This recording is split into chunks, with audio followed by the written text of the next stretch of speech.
Vamos a charlar con la ingeniera química e investigadora Bárbara Civit a propósito de esto que te anticipaba, la huella hídrica. ¿Qué es la huella hídrica? Mucho para hablar justamente cuando nos estamos acercando al Día Mundial del Agua el próximo 22 de marzo. ¿Cómo estás, Bárbara? Buen día. Hola, Judith, buen día, ¿cómo estás? Bien, bueno, mucho gusto de conocerte y muchas preguntas que tenemos para hacerte. Por ejemplo, ¿de qué se trata? ¿Qué es la huella hídrica? Bueno, a ver, para poder explicar rápidamente qué es la huella hídrica, tenemos que pensar que el agua es un recurso natural que tenemos en el planeta y que si bien no se terminaría porque siempre tenemos agua y se pertenece a un ciclo que se renueva constantemente, sí podemos tener problemas, y eso lo sabemos bien acá en Mendoza, de disponibilidad. Este recurso no está distribuido en el mundo de manera homogénea. Hay lugares en donde encontramos más abundancia de agua y lugares en donde encontramos escasez. Y también pasa que aunque puede haber abundancia en ciertos sitios, la calidad que tiene no es apta para el consumo humano, incluso de algunas especies animales como el ganado que necesitamos para abastecernos. Entonces esa es la primera situación que nos encontramos. Y por eso se desarrolló un indicador que es conocido como huella hídrica, y vamos a hablar de la huella de agua. No son lo mismo conceptualmente, para poder saber cuánta agua consumimos los seres humanos en nuestras actividades y impacto que ese consumo tiene sobre la disponibilidad de recursos, la salud humana y la calidad de los ecosistemas. Bien, yo te voy a pedir, Bárbara, quizás si te podés acercar a alguna ventana, algo, porque perdemos un poquito la señal con el celular. Sí, por momentos te escuchamos bien, por momentos no. Y retomo esta charla que estamos teniendo, justamente para preguntarte por qué se le presta tanta atención al uso del agua, si en realidad forma parte de un ciclo que se renueva constantemente y en teoría el agua no debería acabarse nunca. Claro, eso es lo que recién decía, justamente, que se producen distintos tipos de consumo. Nosotros como sociedad consumimos agua directamente, que abrimos la canilla en nuestra casa, los que tenemos esa suerte de poder abrir la canilla y que salga agua apta para nuestro consumo, pero también consumimos agua indirectamente, que esa agua indirecta, que es la que yo siempre digo, el agua que no se ve, sí, porque está incluida en los productos, es decir, en los bienes y servicios que nosotros consumimos. Por ejemplo, uno va un día y tiene ganas de comer un plato de, no sé, fideos con salsa. Para poder hacer esos fideos y para poder tener esa salsa de tomate hizo falta, por un lado, cultivar el trigo y después hacer harina y después hacer fideos, y por otro lado cultivar tomates y después hacer salsa de tomate. En todos esos procesos hizo falta agua. Entonces esa es el agua que no vemos cuando comemos o cuando nos vestimos, porque para las fibras de algodón de nuestra ropa también hizo falta agua. Entonces es muy importante poder ver si bien, como decía hace un ratito, el agua se renueva constantemente en un ciclo renovable, la distribución no es homogénea y entonces estos consumos que nosotros realizamos pueden producir diferentes impactos en distintas regiones. Eso es lo más importante. ¿Y cómo podemos conocer el agua real asociada a nuestro consumo, esto que estás explicando? Sí, bueno, qué buena pregunta. ¿Cómo podemos conocerlo? A partir de indicadores. No es tan fácil porque nosotros, si ustedes van al súper o cualquiera de nosotros va al súper y quiere comprar algo, no tiene colgado, además del precio en la góndola, la cantidad de agua que se necesitó. Entonces es bastante complicado para nosotros como consumidores que no estamos a lo mejor en el cálculo de esos valores, saber cuánta agua está asociada a lo que nosotros consumimos. Lo que sí tenemos a nuestro alcance es el agua que nosotros sacamos de la canilla o usamos para limpiar la vereda Ustedes saben que aquí en Mendoza no ocurre prácticamente, pero en muchas otras provincias de nuestro país sí, que están acostumbrados a limpiar la vereda con la manguera y uno sabe que esos son muchísimos litros de agua que por ahí se podrían ahorrar. Y encima agua potable. Agua potable, justamente, que además pasó por un proceso para hacerla apta para el consumo. Pero entonces lo que sí podemos saber, y esto yo creo que a medida que vamos madurando como sociedad, que buscamos el consumo sostenible, empezamos a averiguar. Yo lo veo mucho en los más jóvenes, en la facu, los chicos de los primeros años que están mucho más embebidos en temas de sustentabilidad, porque tienen un acceso a la información tal vez muchísimo más inmediato que otros estratos de edades, ¿no es cierto? O son más conscientes. O son más conscientes. Sí, han nacido en con otra cultura diferente a la que a lo mejor nos enseñaron a nosotros, ¿no?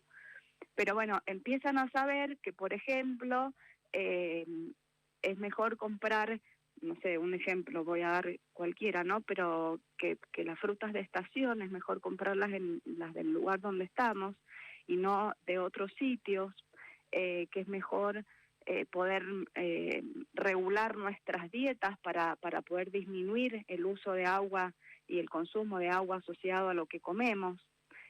Yo no digo dejemos de comer tal cosa o vayamos por algo en particular, sino seamos moderados, ocupemos agua cuando realmente necesitemos ocupar el agua, lavar los platos y no dejar la canilla abierta, no tomar duchas de 10, 15 minutos, ni baños de inmersión, sino duchas cortas. ¿Y qué podríamos decir entonces del llenado de las piletas? Y el llenado de las piletas también es un problema, porque en realidad eso debería hacerse si uno quiere tener su pileta con agua todo el año, tendría que hacerlo con agua que se compra, que no es agua, es agua apta para la pileta, pero no es agua apta para beber, y recircularla permanentemente, no tener que estar vaciándola cuando se ensucia, ser muy cuidadosos con ese tipo de actividades. Cuidarlo como un bien de mucho valor que quizás no somos conscientes. Ahora, ¿cómo podemos hacer nosotros como consumidores para disminuir esto que estamos hablando de nuestra huella de agua? ¿Cómo se puede hacer? Bueno, lo primero que tenemos que hacer es conocer. Cuando no se conoce, uno no puede actuar. Entonces, lo primero es que aquel que tenga curiosidad van a encontrar en las redes y van a encontrar en buscadores de internet bastante información al respecto. Y entonces, primero que nada, hay que informarse. Y en segundo lugar, empezar a poder elegir de manera consciente. Yo no sé si ustedes tienen a mano, pero nosotros hace unos años hicimos en la UTN un calculador de huellas que se llama Yupi. Yupi quiere decir huella en el lenguaje Milkayak. Ajá. Se escribe Y-U-P-I. U-P-I. Sí. Y bueno, ese calculador, si bien van a ver que la interfase es como está adaptada desde niños pequeños hasta gente grande, ¿no es cierto? Nos da una idea de las elecciones que nosotros hacemos para ver cuánto es nuestro consumo, tanto en agua, en huella de agua, pero también en huella de carbono, que está asociada a todo el uso, fundamentalmente, ¿no?, al uso de energía y combustibles, y la huella ecológica, que está asociada a la producción de la tierra, de los bienes que nosotros consumimos. Entonces, ese tipo de herramientas, que hay muchas, yo les menciono esta porque tiene valores adecuados para la Argentina y especialmente para Mendoza, tiene hasta tortitas, creo. Sí.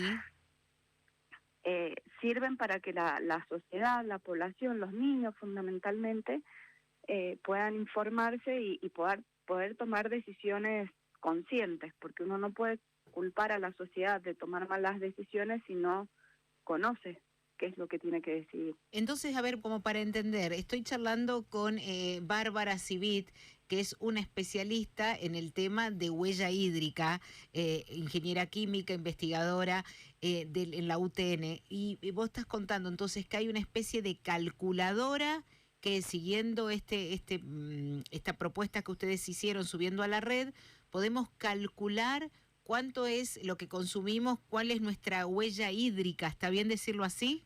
Sí, está perfecto. La huella hídrica. Sí.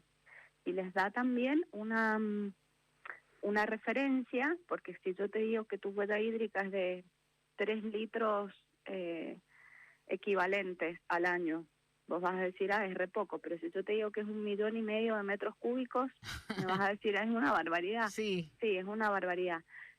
Cuando uno lo resuelve a ese ejercicio, es un ejercicio interactivo, ¿no? Cuando uno lo completa, esa calculadora, en realidad nos da esa idea de agua directa y agua indirecta y la compara con una referencia para que tengamos una magnitud o una idea de la magnitud de nuestro consumo. Esta calculadora, si voy a llamarlo así, lo han hecho acá en Mendoza, pero serviría para cualquier parte del país, entonces. Sirve para cualquier parte del país, exactamente. Incluso hemos tenido respuestas porque nosotros se nos van, vamos teniendo como datos estadísticos para conocer el consumo promedio de la Argentina, y hemos tenido también de algunos otros países que por supuesto esos no entran en el consumo de la Argentina. Claro. Yo te quiero hacer una última pregunta, Bárbara, antes de cerrar esta nota tan interesante que seguramente para muchos es un tema que nunca habíamos escuchado antes, que es la huella hídrica. Tengo entendido que hay algunas empresas que cotizan en bolsa o de acuerdo a su forma de presentarse en el mundo, muestran cuánto es su huella de carbono, ¿no? Cuánto contaminan el medio ambiente. ¿También se incluye la huella hídrica en estos indicadores? Bueno, a ver, hace muy poquito, hace unos pocos, no me acuerdo exactamente la fecha, pero creo que finales de diciembre, o noviembre, diciembre, el agua empezó a cotizar en bolsa. Sí, en Wall Street, ¿sí? Sí, fue el año pasado, sí, recuerdo eso. A fines del año pasado. Así que algo que parecía impensado y que uno no puede creer que ocurra porque parece que el agua de hecho el agua va a estar posiblemente siempre y el balance de agua se va a mantener. Como te decía, la disponibilidad no se va a mantener y asociada a qué es lo que no sabemos. Entonces, eso empieza a tener un valor que no es un valor social, como nosotros estamos acostumbrados a manejar, sino que tiene un valor económico.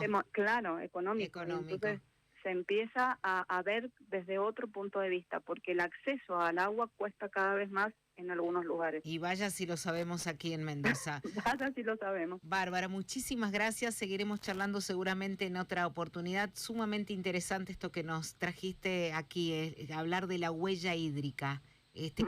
Muchas gracias a ustedes. Vamos a ser un poquito más conscientes ahora cuando usamos el agua para comer, para lavar, para todo, para nuestro hogar, un poco entender qué huella hídrica es la que estamos marcando en la tierra.